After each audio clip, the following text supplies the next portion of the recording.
হাসিনার নির্দেশে এত প্রাণ হলো বলিদান, এত রক্ত, এত পঙ্গুত্ব, তার বিরুদ্ধে শুধুমাত্র রায় ঘোষণা করে দিলেই বিচার সম্পূর্ণ হয়ে যাবে না।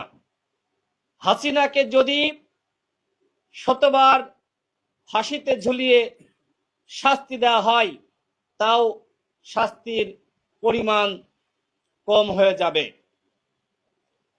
প্রিয় সাংবাদিক ভাইয়েরা, জুলাই ঘোষণাপত্র থেকে নিরাপদ সড়ক আন্দোলন, ভ্যাট বিরোধী আন্দোলন, শাপলা চত্বরের হত্যাকাণ্ড, নরেন্দ্র মোদীর আগমন বিরোধী আন্দোলনে হত্যাকাণ্ড, পরিকল্পিতভাবে বিডিআর বিদ্রোহের নামে ৫৭ জন সেনা অফিসারের হত্যাকাণ্ড, আবরার ফাহাদ হত্যাকাণ্ড ইত্যাদি স্থান পায়নি। এই আন্দোলনগুলো এই প্রজন্মের মস্তিষ্কে ও মনস্তত্ত্বে বিপ্লবের বীজ বপন করে ও তারুণ্যকে বিপ্লবের জন্য সম্পূর্ণভাবে প্রস্তুত করে। কিন্তু কেন ও কোন উদ্দেশ্যে তারুণ্যের এই সংগ্রামকে জুলাই ঘোষণাপত্রে অন্তর্ভুক্ত করা হলো না, সেই প্রশ্ন আমরা সরকারের কাছে রাখছি। আমরা সরকারকে বলতে চাই, জুলাই যে ঘোষণাপত্র আপনারা প্রকাশ করেছেন, অবশ্যই অন্যান্য দলেরও দাবি আছে, আরো অনেক স্টেক হোল্ডারের দাবি আছে, সবার দাবির প্রেক্ষিতে সংযোজন করতে হবে। সংস্কার কোনো খারাপ শব্দ নয়, আপনারা যেটি প্রকাশ করেছেন আমরা বর্জন করছি না, কিন্তু আমরা আহ্বান জানাচ্ছি আপনারা অবশ্যই এই জুলাই ঘোষণাপত্রের সংশোধন করবেন।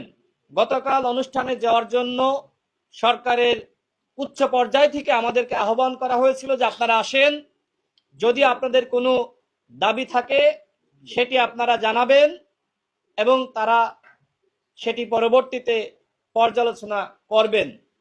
আমরা আজকে সরকারকে দাবি জানাচ্ছি, যদি জুলাই গণঅভ্যুত্থানের সঠিক ইতিহাস আপনারা মূল্যায়ন না করেন এবং একই সাথে জুলাই ঘোষণাপত্রে গণঅভ্যুত্থানের প্রেক্ষাপট ২০১৮ সালের কোটা সংস্কার আন্দোলন সহ নিরাপদ সড়ক আন্দোলন এবং অন্যান্য আন্দোলনগুলো আপনারা তুলে না ধরেন, তাহলে গণ অধিকার পরিষদ এই জুলাই ঘোষণাপত্র বর্জন করতে বাধ্য হবে। আজকে আমরা করছি না, আমরা সরকারকে সময় দিচ্ছি, আমরা দেখতে চাই সরকার কি করেন।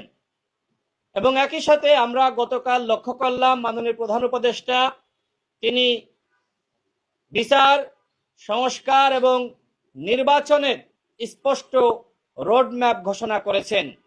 আমরা মাননীয় প্রধান উপদেষ্টাকে জাতির সামনে সুস্পষ্ট বক্তব্য দেওয়ার জন্য ধন্যবাদ জানাই। আমরা গত ১ বছর সরকারের অনেক বিষয়ে সমালোচনা করেছি, আবার প্রশংসাও করেছি। আমরা কখনোই বলি নাই আমরা এই সরকারের পতন চাই, এই সরকার ব্যর্থ হোক, আমরা কখনোই সেই প্রত্যাশা করি না। আমরা সরকার